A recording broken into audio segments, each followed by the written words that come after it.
자, 요즘 새누리당에서는 친박계에 찍히면 오히려 뜬다, 이런 유행어가 나오고 있다고 합니다. 자, 전당대회가 이제 한 달하고 한 20여일 정도 남았는데, 이유종 기자. 네. 김용태 의원 3선이고 지난번에 혁신위원장이 될 뻔했는데 친박계 때문에 못 된. 이분이 이번에 당대표에 출마를 한다는 의지를 밝혔다죠? 예, 아직까지 당대표 출마하겠다 이렇게 선언한 것은 아니고요. 당대표를 조만간 선언할 것으로 보이니 이제 검토 최종적으로 하고 있다 이런 얘기를 하고 있습니다. 네. 지금은 뭐 자금 문제나 비박계 의원들 사이에서 모여서 후보 단일화 이런 것까지 논의를 해야 되기 때문에 지금 당장 선언하고 있지는 않습니다. 하지만 조만간 할 것 같은데요. 이처럼 비박계 주자들이 모이고 있습니다. 친박계들도 당대표를 뽑아서 그쪽에서 이번 다음번에 대선을 이끌고 갈 당대표를 뽑기 때문에 매우 중요한 상황이거든요. 네. 그렇기 때문에 이번 당대표가 중요해지고 또 비박 주자들도 모였습니다. 다만 특이한 것은 이 김용태 의원이 친박에 찍혀 있습니다. 또 박근혜 대통령 이런 쪽에서도 별로 좋은 인상을 받고 있지 않은데 네. 그렇게 됐기 때문에 당대표까지 이렇게 후보에 출마할 수 있는 그런 강한 동력을 받는 것 아니냐. 그래서 오히려 찍히는 게 더 낫는 것 아니냐. 이런 얘기가 농담처럼 나오고 있습니다. 네.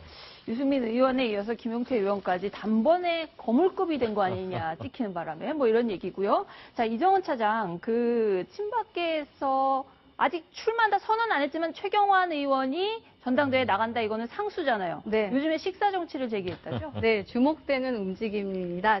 최경환 의원이 최근에 전현직 의원들과 식사를 계속 돌아가면서 같이 하고 있습니다. 그러면서 이제 20대 총선 과정에서 소원해졌던 관계를 좀 회복하려는 것 아닌가 이런 얘기 나오는데 최경환 의원 사실 진박 감별사 자처하면서 총선 때 여권 내부 분란에 일조했다 이런 얘기 많이 듣지 않았었습니까? 네. 심지어 이번에는 공천 학살의 대상이었던 유승민계 인사들과도 저녁 자리를 같이 했다라고 이제 알려져 있습니다. 네. 그러면서 그 자리에서는 이제 공천 파동에 대해서 해명을 하고 또 어떻게 하면 이제 유 의원이나 그 주변 인사들과의 관계 회복을 할 것인가 이런 얘기도 했다고 알려져는 있는데 네. 실제로 뭐 어떤 얘기가 나오는지는 모르겠습니다. 어찌 됐건 말씀하신 대로 8.9 전당대회에 나갈 것임이 거의 확실시 되는 상황이다 보니 아무래도 그걸 앞두고 이제 다급함이 작용한 게 아닌가, 관계 회복을 빨리 해야겠다 이런 조급함이 조금 작용해서 이 움직임을 더 빠르게 만들고 있는 것이 아닌가 이런 분석들이 나오고 있습니다. 최경환 의원이 당권을 갖느냐 못 갖느냐가 결국 내년 대선 구도랑도 연결이 되기 때문에 친박계 입장에서는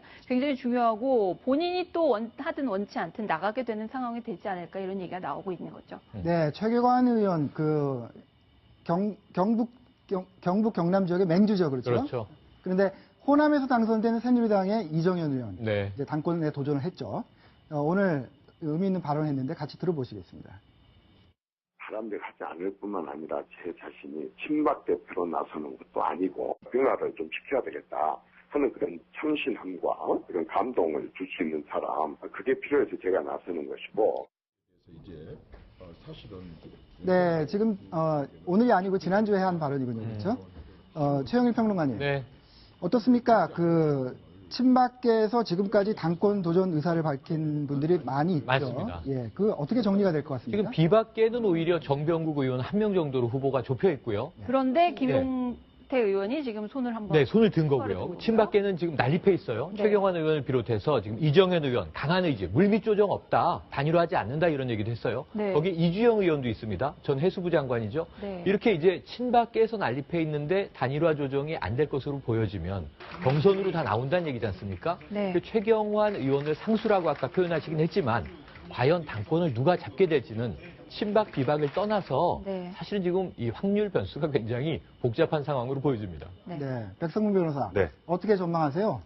그러니까 지금 친박 내에서 단일화가 되지 않으면 비박 쪽에 똘똘 뭉쳐서 사실 비박 쪽 후보를 지원할 가능성이 많거든요. 그러니까 사실 원래 유승민 의원이 당권 도전에 나서는 게 아니냐는 얘기가 있었는데 대선으로 일단 방향을 튼 것 같고 네. 유승민 의원이 뭐 예를 들어서 정병국 의원을 민다거나 아니면 김용태 의원과 뭐 내부적으로 얘기가 된다면 그러면 친박계에선 최악의 경우는 당권을 놓치고 내년 대선을 대비해야 되는데 네. 당권을 놓친 상황에서 내년 대선에 본인들 쪽에 유리한 후보가 되기도 쉽지 않은 상황이거든요.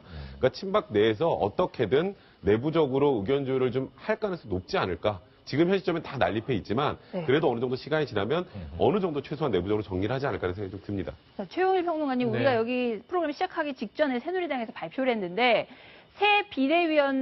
새누리당 비대위원회의 사무총장으로 권성동 의원이 물러났잖아요. 맞습니다. 그리고 박명재 의원 재선이고요. 우릉도 네네. 포항 출신 지금 화면에 나오고 있는데 박명재 의원이 이제 신임 8월 9일까지 전당대회 룰을 아마 이 박 사무총장이 정하는 그런 역할을 하게 될 텐데 이분이 제가 알기로는 김무성 전 대표하고 굉장히 친한 분이거든요. 맞습니다. 가깝잖아요.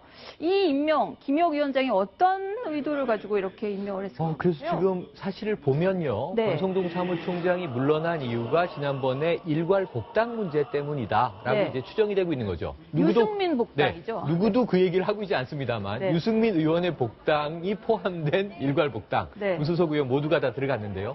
근데 지금 문제는 권성동 사무총장을 치고 네. 권 사무총장이 묘한 인터뷰를 했어요. 네. 김태흠 사무부총장도 같이 그만두기로 물밑 합의가 됐다라고 네. 이면 약속을 오픈을 했어요. 근데 네. 사실인지 아닌지 확인이 안 된 상황에서 박명재 사무총장의 내정도 제가 보기에는 상당히 좀 파격적입니다. 네. 왜냐하면 누구나 이 예측하고 있던 친박 성향의 사무총장이 아니라 말씀하신 대로 김무성 개까지로 분류되진 않지만 김무성 전 대표와 상당히 가까운 의원으로 알려져 있어서 그렇다면 이것은 어떤 기류인가 하는 점에서 좀 여러 가지 예측을 낳을 수 있는 경우의 수가 복잡해질 수 있는 그러한 포석으로 보여집니다.